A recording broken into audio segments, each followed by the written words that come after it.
one. Yeah, tweak, dude. That's good. Alright, so let's see this next story. Let me think about the moral of the story before I tell the story. Okay. Alright, here we go. 1, 2, 3. Here we go. What's up, YouTube? It's your boy Jody motherfucking Keith back with another story time. Here to tell you that you should never, ever, ever, ever go into a Magic tournament without confidence and knowing that you're going to win. You know, that's the most important thing to succeeding in Magic. And let me tell you about this Pro Tour I went to in San Juan. So I go to the Pro Tour, chill all week, and it was a block format, Zendikar block. You know, Jason Mind Sculptor was legal. And, you know, it was pretty much a 3-deck format. You had Blue-White Control, you had Eldrazi, and you had Mono Red. And going into the tournament, the play group that I was with, it was like 3 Blue-White Controls and one guy who always plays aggro, always plays Mono Red. And so we were pretty much set on our decks. And the day before, I remembered playing in a 1v1 queue against this Blue-Black Control deck that was basically the Blue-White Control deck with better cards for the mirror. So, like, you had Vampire Hexmage to kill opposing Planeswalkers, you had Tectonic Edge, and you had this card that lets you return a creature and or a land from your graveyard to your hand, so you would get the value back. And, like, where the white deck was playing Wall of Omens, they were playing Gatekeeper. So it was a lot better in that match. And I was like, man, we should audible this deck. So the day before, I ended up talking to 3 other players in the audible in this deck. We wrote up the list. We wrote up the list with all 4 ofs, started making cuts, working on this list, and then I was like, dude, we have this, like, the sexiest deck of the Pro Tour. This is going to be the best deck of the Pro Tour. Let's go. And sure enough, we ended up playing, and, you know, in the end of it all, it ended up being the highest win percent deck at the Pro Tour, and we all audibled to it the day before. One guy on his first Pro Tour was in and winning in. But anyway, getting back to the part of that's my story, I ended up starting 4-1, lost on some bullshit with my sick-ass deck. Then I get in the draft, and now the thing is, I was not good at Rise of Eldrazi draft, because with all of Eldrazi, I couldn't figure out where you were supposed to be on the draft. You're supposed to be aggro, you're supposed to be top end, you know, and I saw I really, you know, hurt my Pro Tour performance, because I get in this draft, I'm 4-1. Back in the day, you had to go 5-3 to day 2 of the Pro Tour, so I was 4-1, lost 2 rounds with my draft deck, and then in round 3 of the draft, I got to win this thing. It's game 3, round 3, and I just get the nut draw on my opponent to put me in a day 2.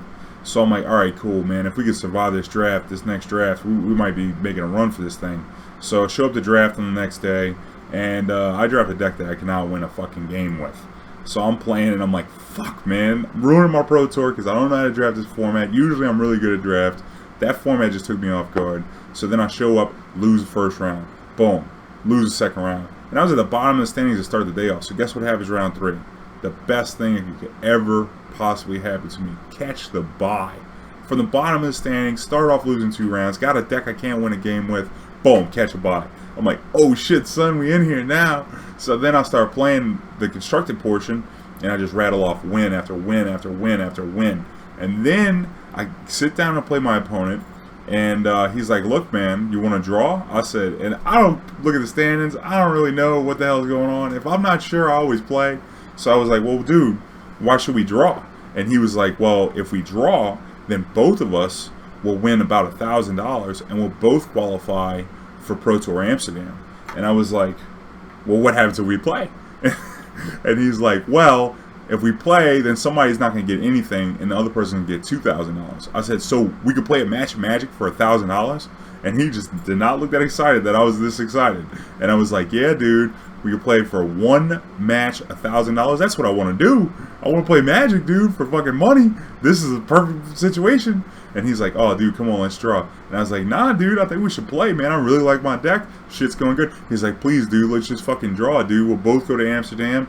You know, we'll have a beer together. It'll be fucking awesome. And I'm like, that sounds awesome, but playing for $1,000 sounds even better, dude. I got a sweet deck right now. Let's fucking do this. And he's like, please, dude, please. And he begged me like 4 times. Usually when I tell people I don't want to draw or I don't want to split, you know, they maybe ask like, are you sure?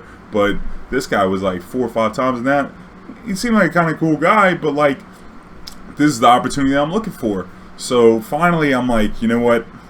Fuck it, dude. I'm not a madman. I'm not gonna ruin this guy's fucking day because I know I'm gonna fucking stomp him. And so I was like, all right, dude. I said, I'll tell you what, man. You know, and most people in my situation, you know, wouldn't even be trying to play right now. And you definitely got a good idea on us splitting and both getting on the next pro tour. I'm not worried about losing, you know, but like, fuck, dude, I really wanted to play, and now it's gonna haunt me if we don't play. He's like, well, we could play it out to see what would have happened, and I was like, oh shit. I said, well, listen, dude, I don't want you coming with this bullshit, fucking not playing your hardest, you know, just because you got this draw. I said, listen, bro, if we draw right now, you gotta fight me the hardest you could ever fight me. You gotta fight like you're playing for nothing or $2 grand. That's all the fuck I want is like some proper contest right here. Let's see it. He's like, all right, cool. So I drew with the dude. He was cool. We played. He fought me hard. I fucking took it to game 3, and then I fucking stomped him real bad. And then I was like, damn it, bro, we should have fucking played. But we ended up both going to Amsterdam, so it all worked out. I'm a fucking madman when it comes to that. But that's because, you know, I'm not really worried about losing, you know. I mean, I came to game, came to play. And but you should always have confidence in yourself, in your deck. And then, you know, that'll put you on the path to victory. You know, always, you know, go in thinking I'm going to win. Because that positive energy, you know, it'll manifest in the game. So, you know, if you like the story, leave a comment below. You know, tell me about some times you felt really confident in a tournament. And then also share, you know, and subscribe. So, peace out, man.